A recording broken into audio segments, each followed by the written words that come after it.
Hello, আসসালামু আলাইকুম সবাইকে।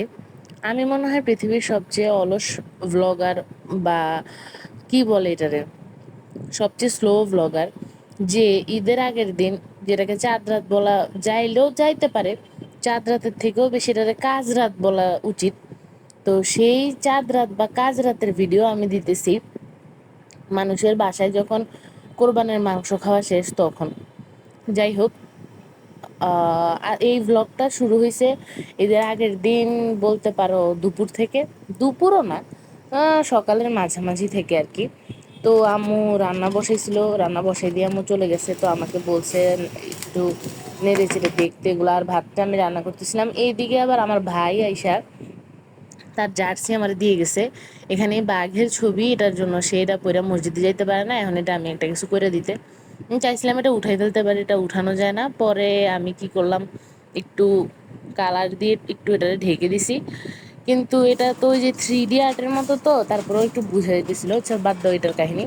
তারপরে কোরবানির ঈদের সবচেয়ে কমন ব্যাপার সেটা হচ্ছে মশলা।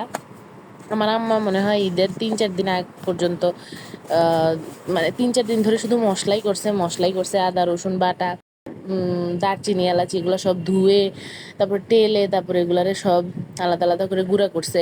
বিরিয়ানি মশলা এক ধাপে, গরুর মাংসের মশলা এক ধাপে, এই সেই সব কিছু কাহিনী করছে। আম্মুরে আমি এমনিতেও আগে থেকে মশলা আম্মা ডাকি, কারণ আম্মু মশলার পিছনে যে ইফোর্ট দেয় মানে বলার বাইরে। যাই হোক, এই আমি এক গাঁট্টি কাপড় চোপড় ধুয়ে এগুলা ছড়াই দিছি বিকেলবেলা, মানে দুপুরবেলা। তারপর বিকেল থেকে শুরু করছি। সেদিন হচ্ছে ভাই আর আব্বু ঈদের আগের দিন দুপুরবেলা বাড়িতে চলে গেছিলো। আম্মু আর আমি তখন থেকে একা বাসায়। তো আমি আগের দিন, যেহেতু আরাফার একটা রোজা রাখার একটা ইয়ে আছে, তো আমি একটু আয়োজন করতেছিলাম আর কি তখন। আসরের আগ থেকে শুরু করে টুকটাক দুইজনের জন্য আর কি যতটুকু করা যায়। আম্মুর নাকি আবার এই তোমার আলু এরকম স্লাইস স্লাইস করে কেটে কর্নফ্লাওয়ার, শুকনা শুকনা কর্নফ্লাওয়ার দিয়ে মানে ভাইজে দিতে বলছে। ভেজে দিতে বলেছে নাকি ভাইজে দিতে বলছে, এটা কনফিউজ হয়ে যায় বলার সময়। যাই হোক, তো আমি নুডলসও রান্না করতেছিলাম। তারপর ওই দিক দিয়ে আবার আম্মুর জন্য এই বিখ্যাত ফ্রেঞ্চ ফ্রাই সেটাও ভাজতেছিলাম। আমার মানে ক্রেভিং, আমার অন্যরকম ক্রেভিং। আলু প্রথমে লবণ দিয়ে সিদ্ধ করে নিবা, সিদ্ধ করে নিয়ে উঠাইয়া এরপরে কর্নফ্লাওয়ার দিয়ে মাখায় তারপরে ভাজবা। আম্মুর হচ্ছে কাহিনী এমন। তারপরে আমি একটু খেজুর ধুয়ে নিলাম, এই যে কর্নফ্লাওয়ার দিয়ে আলুগুলার একটু মেকআপ করাইলাম, তারপর হচ্ছে তেলে দিয়ে দিলাম। এখন আমি হচ্ছে ভেজে নিব।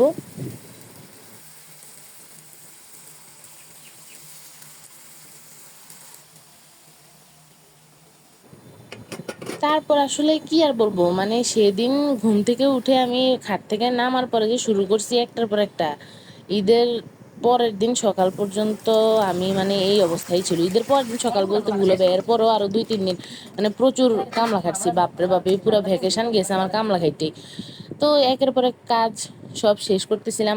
লেবুগুলো আগে চিপে রেখে দিছিলাম, দুজনের জন্য হচ্ছে লেবু শরবত বানিয়ে নিতেছি। এখন প্রত্যেকটা কাজের মধ্যে আমি এত কথা কেমনে কমো ভাই। আচ্ছা যাই হোক, বাদ দাও। এরপরে আমি কি করছি, সেদিন একটা এক্সপেরিমেন্ট করছি, সেটা হচ্ছে গরম জিলাপি।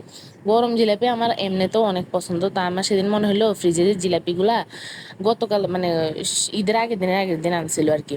তাই আমি বলি কি যে একটু গরম করি এগুলা। গরম করার পরে এত সুন্দর স্মেল বের হয়েছিল, কিন্তু ইফতারের সময় হইতে হইতে আবার ঠান্ডা হয়ে গেছে। এদিকে আমি এখন তোমাদের একটা ম্যাজিক দেখাবো।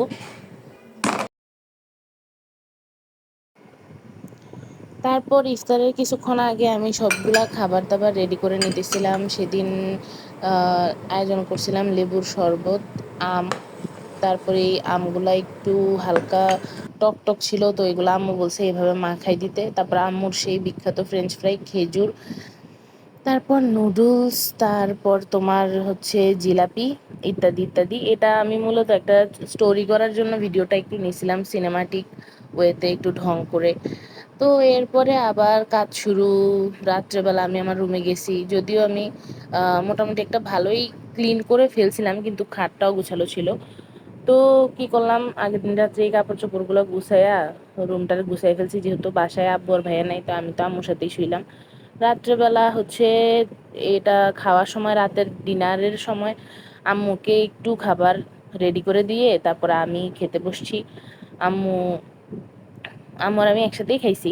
তো হালকা করে একটু খাওয়া দাওয়া করে নিলাম। আমি না ভাই প্রত্যেকটা টপিকে 2-3 লাইন কথা বলে এরপর খুঁজতে থাকি, এরপর আর কি কমো ধুর।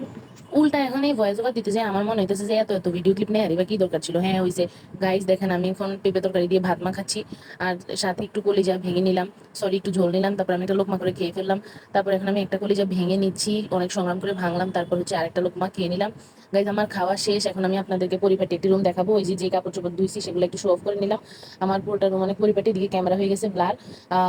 মেহেদি রেডি করে রাখছিলাম, এই মেহেদি রেডি করার মধ্যেই ছিল। মেহেদি বাইরে দিয়ে যা আনাইছি, এত কাজের মধ্যে মানুষ কখনো মেহেদি দিতে পারে না, কাজের চাপে মানুষের সব চাপা পড়ে যায়।